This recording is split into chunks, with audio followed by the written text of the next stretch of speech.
ఫ్యాన్సీకి చెప్తారో అదే ఫ్యాక్టో తెలియక మధ్యలో అయితే మాత్రం చాలామంది ఎగ్ యెల్లోని తీసుకొచ్చి డస్ట్‌బిన్‌లో పడేసేవాళ్ళు బోలెడు మందుంటారు.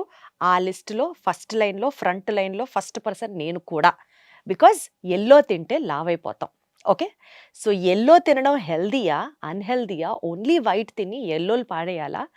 రోజుకి జిమ్‌కెళ్ళే వాళ్ళకైతే స్పెసిఫిక్‌గా చెప్తారు. జిమ్ చేసొచ్చిన తర్వాత కనీసం ఒక 6 ఎగ్స్ తినాలి అని.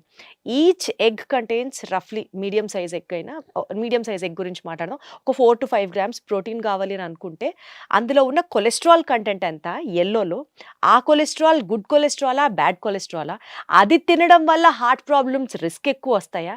ఇవన్నిటి గురించి డీటెయిల్డ్‌గా మాట్లాడుకుందాం. ఇంకెవరు? The one and only apt person to talk about this we have with us doctor Ravikant garu. Sir నమస్తే. నమస్తే అండి. సార్ మొన్నటిదాకా ఎగ్ తింటే క్యాన్సర్ వస్తుందా అని భయపడ్డాం. ఇప్పుడు ఎగ్ తినొచ్చు అంటున్నారు మీరు. కానీ యెల్లో పారేయాలా? యెల్లో కూడా తినాలా? అది చెప్పండి. ఎగ్‌ని యెల్లో పరేసి తినటం మంచిది కాదండి. ఎగ్ యాజ్ ఎ హోల్ తింటేనే మంచిది యాక్చువల్‌గా. ఎగ్ అసలు లైఫ్ ఉండేదే యెల్లోలో. వైట్‌లో ఆల్బుమిన్ అని కొన్ని ప్రోటీన్స్ ఉంటాయి అంతే. అసలు మొత్తం ఒక లైఫ్ ఉండేది యెల్లోలో. ఒక లైఫ్ దాంట్లోంచి వస్తుందంటే మోస్ట్‌లీ అన్నీ సమపాళ్ళలో ఉండుంటాయి.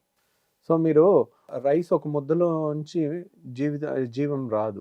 ఒక గ్రెయిన్‌లోంచి వస్తదనుకోండి అది కూడా ఉంటే. కానీ ఆయిల్‌లోంచి గానీ, వీటిలోంచి గానీ ఇవన్నీ సెపరేట్‌గా కంప్రెస్ చేసిన దాంట్లో. కాబట్టి దాంట్లో మనం ఫాల్ట్స్ ఎతకగలం. కానీ దీంట్లో ఎతకకూడదు కూడా. ప్లస్ చాలామంది చాలా వరకు ఏదో ఒకటి అంటూ ఉంటారు. ఎగ్ యెల్లోలో కొలెస్ట్రాల్ ఉంటుందని కానీ, కొలెస్ట్రాల్ ఉంటే హార్ట్ అటాక్ వస్తుందని కానీ, రకరకాలుగా ఉంటుందండి. ఇట్లా కాజ్ అండ్ ఎఫెక్ట్ రిలేషన్ ఉండదండి ఎప్పుడు. అంటే ఇది తీసుకుంటే ఇది స్విచ్ చేస్తే ఈ లైట్ వెలిగినట్టు, ఇక్కడ ఒక రోజుకి 2 ఎగ్స్ తింటే కరెక్ట్గా 5 ఏళ్ళకి నీకు హార్ట్ అటాక్ 100కు 100 గ్యారెంటీ అట్లా ఉండదు. ఒక హార్ట్ అటాక్ లాంటిది రావడానికి 100 కారణాలు, 100 సిచ్యువేషన్స్ ఉంటాయి.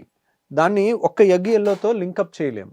దాని ఒక్కదాంతో మనం అంటే ముడిపెట్టలేము. ఒకటి తింటే కాదు సార్. రోజుకి 5, 6 తిన్నామనుకోండి గుడ్లు. వెయిట్ పుట్ ఆన్ అవుతామా? పోనీ వెయిట్ లాస్ ఉండేవాళ్ళు ఎగ్ యెల్లో మానేయాలా? అలా ఏం లేదండి.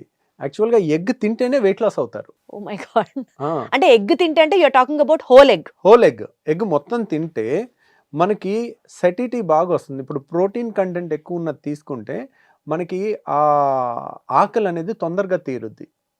సో, ఎగ్ తినటం వలన బరువు పెరుగుతారనుకోవటం అసలు బాయిల్డ్ ఎగ్ ఏం టేస్ట్ ఉంటుంది చెప్పండి? ఏమన్నా టేస్ట్ ఉంటుందా? రియల్‌గా చెప్పాలంటే ఇట్స్ నాట్ టేస్టీ. అదే మీరు ఒక ఆమ్లెట్ వేయండి. దాంట్లో ఒక 2 చెంచాలు నూనె వేసి ఉప్పు కారం వేయండి. దానికి రుచి ఉంటుంది. ఒట్టెగ్గుకి టేస్ట్ ఎక్కడుంది? కాబట్టి మీరు దాంట్లో ఏదో కలిపి ఇంకా చేస్తున్నారు కానీ మామూలుగా ఎగ్ లాగా తింటే మాత్రం, లేదంటే లైట్‌గా ఆయిల్ వేసుకుని ఆమ్లెట్ లాగా వేసుకుని తిన్నా కానీ లైట్‌గా ఉప్పు కారం వేసుకుని లైట్‌గా చాలా టేస్టీగా ఉంటుంది. One of the tastiest food egg అండి. ఎగ్‌ని 100 రకాలుగా కూరల్లో వాడుకోవచ్చు. కాకపోతే ఎగ్‌ని ఎప్పుడూ కూడా యెల్లో తీసి పక్కన పెట్టే అలవాటు చేయకండి. మీరు అలా చేస్తుంటే మీ పిల్లలు కూడా జీవితాంతం అదే చేస్తారు. సో, ఎగ్ వల్ల హార్ట్ అటాక్ రావటం అనేది మాత్రం అపోహ. రోజుకొకటి కంపల్సరీగా తినండి. మీరు వారం రోజుల్లో రోజు ఒకటి తింటారా చెప్పండి? చాలామంది తినరు. కాబట్టి ఒకరోజు 3 తిన్నా గానీ తప్పులేదు. అదే సార్ 3 తిన్నా, 6 తిన్నా యెల్లోతో యావరేజ్ పాటు తినొచ్చు అంటారు మీరు. తినొచ్చు. యెల్లోతో పాటు హ్యాపీగా తినొచ్చు. సార్ బాడీలో ఫ్యాట్ ఇంత ఉండాలి. మనం బిఎంఐ చేసుకున్నప్పుడు బాడీలో ఫ్యాట్ ఇంత ఉంది అని రిపోర్ట్ వస్తది కదా సార్. అందులో ఫర్ ఎగ్జాంపుల్ ఫ్యాట్ పర్సెంటేజ్ ఎక్కువ ఉంది అనుకుందాం. అలాంటి వాళ్ళని కూడా తినమంటారా మీరు యెల్లో? అది కాదండి. ది బేసిక్ పాయింట్ ఏంటంటే, ఇప్పుడు మనిషికి ఫ్యాట్ అనేది స్టోరేజ్ ఫాము. ఇప్పుడు ఒకప్పుడు 2000 నోట్లు ఉండేవి, ఇప్పుడు లేవు.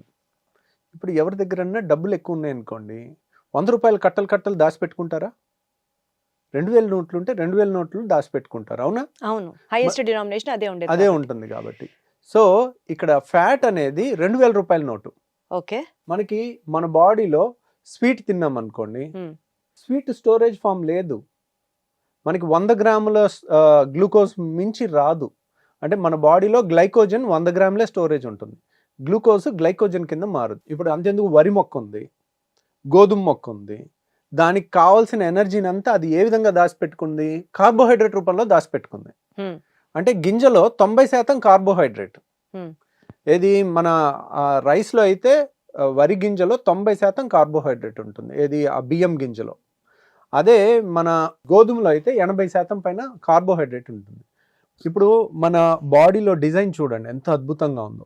ఇప్పుడు కదలకుండే ఉండే మొక్కలు అంతా వాళ్ళకున్న ఎక్స్ట్రా ఎనర్జీని అంతా కార్బోహైడ్రేట్లో స్టోర్ చేసుకుంటుంది. మీరు 1000 క్యాలరీలు కార్బోహైడ్రేట్లో స్టోర్ చేసుకున్నారనుకోండి, కార్బోహైడ్రేట్ అంటే మన షుగర్ కానీ గ్లూకోజ్లో కానీ 1 గ్రామ్ తీసుకుంటే దాంట్లో 4 క్యాలరీలు. అదే ఫ్యాట్లో 1 గ్రామ్లో 9 క్యాలరీలు ఉంటుంది. ఓకే. సో మీరు 30 కేజీలు బరువు ఎక్కువ ఉంటే 30 కేజీలు కొవ్వే స్టోర్ అవుతుంది. అదే మొక్కల్లాగా మనం కార్బోహైడ్రేట్ స్టోర్ చేసుకుంటే అంతే క్యాలరీస్కి 60 కేజీలు కార్బోహైడ్రేట్ లాగా గ్లూకోజ్ రూపంలో స్టోర్ చేసుకుంటే మనం అంత బరువు అయిపోతాం. అందుకని ఫ్యాట్కి అడ్వాంటేజ్ అనమాట అది. సో ఆ విధంగా మనకి ఫ్యాట్ ఏ తిన్నా ఫ్యాటే తయారవుతుంది. ఫ్యాట్ ఎక్కువ ఉందంటే అందరికీ 30 కేజీలు 20 కేజీలు బరువు ఉన్న వాళ్ళందరికీ ఫ్యాటే పెరుగుతుంది. కాబట్టి అదంతా కొలెస్ట్రాల్ ఫ్యాట్ వేరు, కొలెస్ట్రాల్ వేరు, హార్ట్ అటాక్ వేరు. సో వీటికి ఇవన్నీ ఏంటంటే చాలా కాంప్లికేటెడ్ థింగ్ని. చాలామంది ఏంటంటే మీడియాలో స్విచ్ చేస్తే లైట్ వెలిగింది 1 2 + 2 4 ఒకటే ఆన్సర్. మీరు ప్రపంచంలో ఎక్కడికి వెళ్ళండి మారదు. బయాలజీలో అలా ఉండదు. బయాలజీ ఎప్పుడు కూడా it is a Gaussian distribution అంటారు. మీన్ స్టాండర్డ్ డివియేషన్ ఉంటుంది, ఎక్సెప్షన్స్ ఉంటాయి. 2 + 2 4 లాగా అన్నిటికీ ఒకటే ఆన్సర్ ఉండదు. 2 ఎగ్స్ తిన్నాను హార్ట్ అటాక్ వస్తుందా, ఉండదు. అట్లా 4 ఎగ్గులు తిన్నా రాదు. కాబట్టి మన బయాలజీని మ్యాథమెటిక్స్ కింద కన్వర్ట్ చేయడానికి చూడకండి. సో దీంట్లో ఎగ్ అనేది చాలా మంచిది. డైలీ 1 యావరేజ్ తీసుకున్నా కానీ మీరు 4 రోజులు తినకపోయినా మిగిలిన రోజు 4 తిన్నా ఏమవుదు. షుగర్ పేషెంట్ పూటకొక్కటి తింటే కూడా ఇంకా మంచిది. ఎందుకని, మీరు తీసుకునే ఎగ్లో కార్బోహైడ్రేట్ 0. మనకి షుగర్లో కార్బోహైడ్రేట్ బ్యాలెన్స్ తప్పింది మనకి.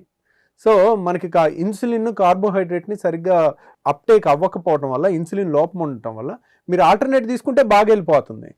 ఈ గ్లూకోజ్ని కంట్రోల్ చేయటం తగ్గుతుంది. కాబట్టి మీరు ఆల్టర్నేట్ తీసుకుంటున్నారు, దెర్ ఇస్ నథింగ్ రాంగ్. మీరు రైస్ కొంచెం తగ్గించారు, ప్రతి పూట ఒక ఎగ్ తిన్నారు. ఇప్పుడు మార్నింగ్ 3-4 ఇడ్లీలు తింటున్నారు అనుకోండి, ఒక ఎగ్ తినేసి ఒక ఇడ్లీ తగ్గించేసేయండి. మధ్యాహ్నం మళ్ళీ ఇంకొక ఎగ్ తినేసి ఒక ముద్ద అన్నం తగ్గించేసేయండి. ఎగ్ ఎంత ఉందో అంతే తగ్గించండి. సాయంత్రం కూడా అంతే, ఒక ఎగ్ తినండి, తగ్గించండి.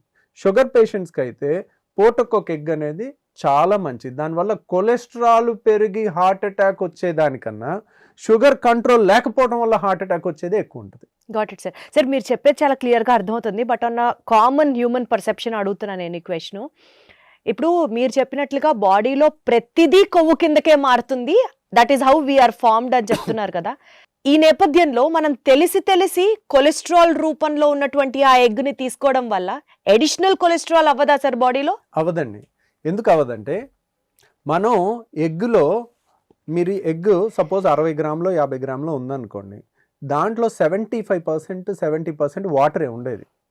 మిగిలింది ఎంత, ఒక 10 గ్రామ్సో 15 గ్రామ్సో మిగిలింది అనుకోండి సాలిడ్స్. దాంట్లో ఎంత ఉంటుంది? మనం ఒక ఆయిల్ తీసుకుంటే, ఒక స్పూన్ తీసుకుంటే 100% ప్యూర్ ఫ్యాట్ అన్నమాట.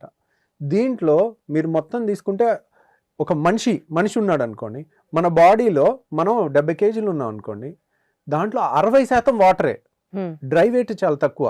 అదే మీరు ఒక స్పూన్ ఆయిల్ తీసుకుంటే 100% ఫ్యాట్ అది.